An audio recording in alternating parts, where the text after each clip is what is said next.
اعوذ باللہ من الشیطان اللعین الرجیم بسم اللہ الرحمن الرحیم الحمدللہ رب العالمین والصلاة والسلام علی محمد وآلہ الطیبین الطاہرین اما بعد انت حر فی الدنیا والآخرہ۔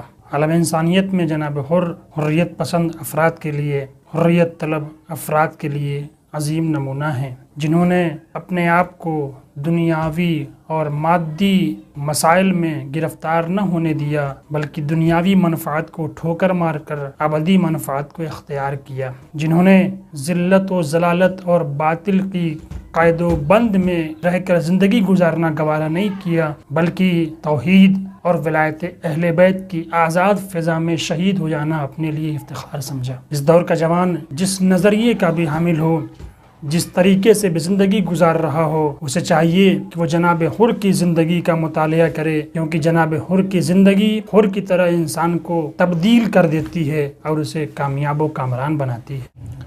جناب حر کوفے کے رہنے والے تھے، کوفے میں عظیم شخصیت کے مالک تھے، کوفے میں آپ کو بہت زیادہ عزت و شرافت حاصل تھی، کوفے کے بزرگ افراد میں صاحبان عزت و عظمت میں آپ کا شمار ہوتا تھا۔ جناب حر قبیلہ بنی تمیم سے تعلق رکھتے تھے۔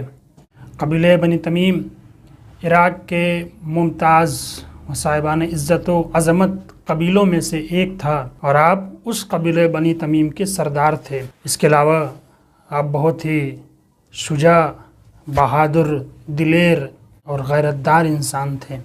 ان سب کے علاوہ آپ عوام کے درمیان بہت ہی مقبول تھے، بہت ہی محبوب تھے۔ اس لیے جب ابن زیاد نے امام حسین علیہ السلام کا راستہ روکنے کے لیے کوفے میں ایک سردار کی تلاش کی تو اس نے جناب حر کا انتخاب کیا، کیونکہ جناب حر شجاع ہونے کے ساتھ ساتھ عوام کے درمیان مقبول تھے، عوام کے درمیان محبوب تھے، تاکہ لوگ اعتراض نہ کر سکیں، کیونکہ ابن زیاد نے لوگوں کو دھوکہ دینے کے لیے جناب حر کا انتخاب کیا، تاکہ لوگ یہ نہ کہیں کہ اگر امام حسین کا راستہ درست ہے تو پھر جناب حر کو کیوں انتخاب کیا گیا ہے۔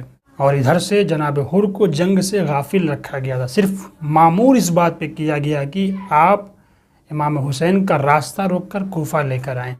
بعض افراد نادانی کی بنا پر یہ گمان کرتے ہیں کہ جناب حر واقع عاشورہ سے پہلے، واقع کربلا سے پہلے اہل دین نہ تھے، دیندار نہ تھے، جبکہ ایسا نہ تھا، بلکہ حر پہلے ہی سے دیندار انسان تھے۔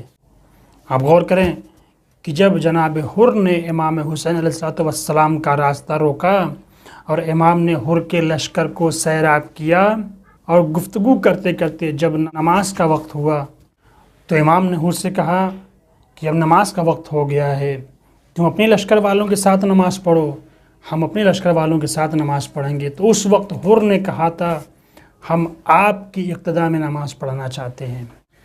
یہ کیسے ہو سکتا ہے کہ آپ موجود ہوں اور ہم آپ کی اقتداء میں نماز نہ پڑھیں، بلکہ ہم چاہتے ہیں کہ ہم آپ کی اقتداء میں نماز پڑھیں۔ اس کے بعد امام حسین علیہ السلام کی اقتداء میں جناب حر نے نماز ادا کی ہے۔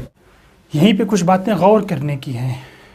امام کو پتہ ہے کہ حر کی زندگی کا خاتمہ کس طریقے سے ہوگا، حر کے اندر صلاحیت موجود ہے، بس امام حسین علیہ السلام حر کو جھجوڑ رہے تھے تاکہ وہ خواب غفلت سے بیدار ہو اور حق کی طرف مائل ہو جائے، حق کی طرف چلا آئے۔ پہلی بات یہ کہ امام حسین علیہ السلام کی اقتداء میں حر نے نماز پڑھی، مطلب یہ کہ حر نہ تو صرف یہ کہ وہ اہل دین و نماز تھے، بلکہ ساتھ ساتھ امام کی عدالت کے بھی قائل تھے۔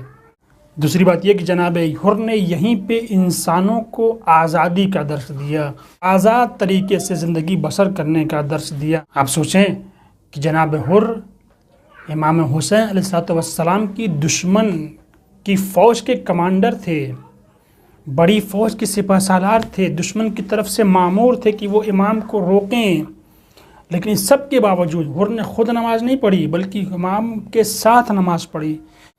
جناب حر اتنا آزاد تھے کہ ایک کمانڈر ہونے کے باوجود، دشمن کی فوج کے سپہ سالار ہونے کے باوجود اپنی آزادی کا ثبوت اس طرح سے دیا کہ امام کی اقتداء میں نماز پڑھی۔ نہ ابن زیاد کا خوف ہے، نہ تو فوج کے کمانڈر ہونے کا خوف ہے کہ ہم دشمن کے سپاہی ہیں، کیسے ان کی طرف نماز پڑھ لیں۔ لیکن جناب حر نے اپنے آزاد ہونے کا ثبوت دیا کہ زندگی آزاد بن کر گزارو۔ نماز کے ختم ہونے کے بعد جب امام حسین علیہ السلام آگے بڑھنا چاہتے ہیں تو حر نے لجام فرس پہ ہاتھ ڈالا۔ جب حر نے مولا کی لجام فرس پہ ہاتھ ڈالا تو امام نے فرمایا حر تیری ماں تیرے ماتم میں بیٹھے۔ تو اس وقت جناب حر نے شہزادی فاطمہ زہرا سلام اللہ علیہا کی عظمت و عزت کا لحاظ کیا، ان کا احترام کیا اور فرمایا اگر آپ کے علاوہ کسی اور نے میری ماں کا تذکرہ کیا ہوتا تو میں بھی اسے پلٹ کے جواب دیتا، لیکن میں آپ کی ماں کی عظمت کا قائل ہوں، ان کا نام سوائے خیر و نیکی کے نہیں لے سکتا۔ جناب حر کی شخصیت کو پہچانے، جناب حر کی غیرت کو پہچانے۔ حر کچھ دیر کے لیے غافل ضرور ہیں لیکن عظمت جناب سیدہ کے قائل ہیں، اور یہی وجہ تھی آخری لمحات میں ان کی کامیابی کا وسیلہ بن گئی۔ یعنی اگر انسان معرفت کے ساتھ ایک عمل بھی انجام دے تو اس کا وہی عمل اس کی نجات کے لیے کافی ہو جاتا ہے۔ اس کے بعد امام کربلا آ گئے، حر بھی کربلا آ گئے۔ جناب حر کو امام جھجھوڑ رہے تھے، خواب غفلت سے بیدار کر رہے تھے، اسی لیے حر شب عاشور اپنے آپ کو جنت و جہنم کے درمیان دیکھ رہا تھا، اپنے آپ کو حق و باطل کے درمیان پا رہا تھا۔ صبح اٹھ کر جناب حر امام کی طرف چل پڑے۔ اس کے بعد حر جب امام کی طرف چلے تو اکیلے نہ چلے بلکہ اپنے ساتھ ساتھ اپنے بھائی کو بھی لے چلے، اپنے ساتھ ساتھ اپنے بیٹے کو بھی لے چلے، اپنے ساتھ ساتھ اپنے غلام کو بھی لے چلے۔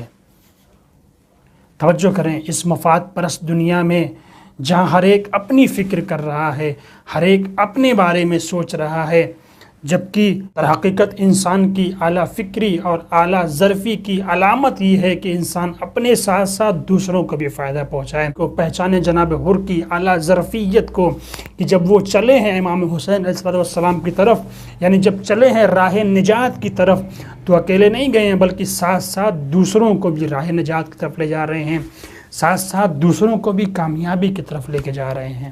اور یہ اعلیٰ فکری، یہ اعلیٰ ظرفی تبھی نصیب ہوتی ہے جب انسان اپنے آپ کو حقیقی حسینی بنانے کا محکم ارادہ کر لے۔ اس کے بعد جناب حر کا یہ چھوٹا سا قافلہ امام کی طرف چلا، لیکن یوں ہی نہیں چلا بلکہ حر پوری شرمندگی کے ساتھ امام کی طرف جا رہے ہیں، گناہوں سے توبہ کرنے کے ارادے کے ساتھ جا رہے ہیں، مکمل اضطرار کے ساتھ جا رہے ہیں، اپنی آنکھوں سے اشک بہاتے جا رہے ہیں، اپنے چہرے پہ شرمندگی کا سمندر لیے ہوئے جا رہے ہیں۔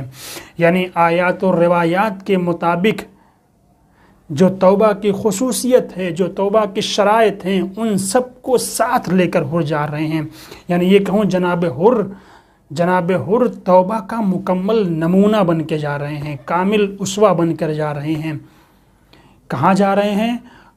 کہاں جا رہے ہیں؟ اپنے امام کی بارگاہ میں جا رہے ہیں، امام کی رضایت حاصل کرنے جا رہے ہیں، اپنے امام سے معافی مانگنے جا رہے ہیں۔ جناب حر بتا رہے ہیں کہ دیکھو اگر امام کی رضایت حاصل کرنا چاہتے ہو، دیکھو اگر امام کی قربت حاصل کرنا چاہتے ہو تو گناہوں سے پاکیزہ ہو کر آؤ، اگر گناہگار ہو تو شرمندگی کے ساتھ آؤ۔ میدان کربلا سے حر آج بھی آواز دے رہے ہیں کہ دیکھو اگر امامت کی نگاہ میں عزت چاہتے ہو تو حر بن کر آؤ، اگر امام کی نگاہ میں شرافت کے طلبگار ہو تو حر بن کر آؤ، اگر امام کی رضایت چاہتے ہو تو حر بن کر آؤ۔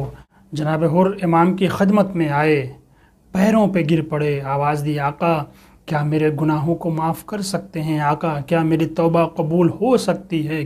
تو امام نے گلے لگا کر فرمایا تھا حر جا، میں نے بھی تجھے معاف کیا، میرے خدا نے بھی تجھے معاف کیا۔ یہاں پہ غور کریں، حر ایک شہرت یافتہ انسان ہے، حر ایک شجاع انسان ہے، حر اپنی فوج کے کمانڈر ہیں، سپہ سالار ہیں۔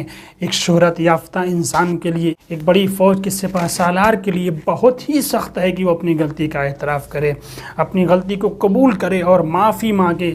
لیکن جناب حر کی اصلی شجاعت یہی ہے، جناب حر کی واقعی شجاعت یہ ہے، شہرت کو بالائے طاق رکھ اپنے عہدے اور منصب کی کوئی پرواہ نہیں کی، بلکہ آ کر امام کی بارگاہ میں اپنی غلطی کا اعتراف کیا اور امام کے سامنے توبہ کی۔ ایک انسان کی حقیقی شجاعت ہی یہی ہے کہ وہ اپنی غلطی کا اعتراف کرے، اس پہ نادم ہو اور اس سے توبہ کرے۔ اس کے بعد توبہ کا ایک پہلو یہ بھی ہے کہ انسان توبہ کرنے کے بعد اپنی خطاؤں کا جبران کرے، جس طرح جناب حر نے اپنی خطاؤں کا جبران کیا۔ پہلی فرصت میں امام سے جہاد کی اجازت مانگے تاکہ حر اپنی غلطی کا جبران کر سکیں۔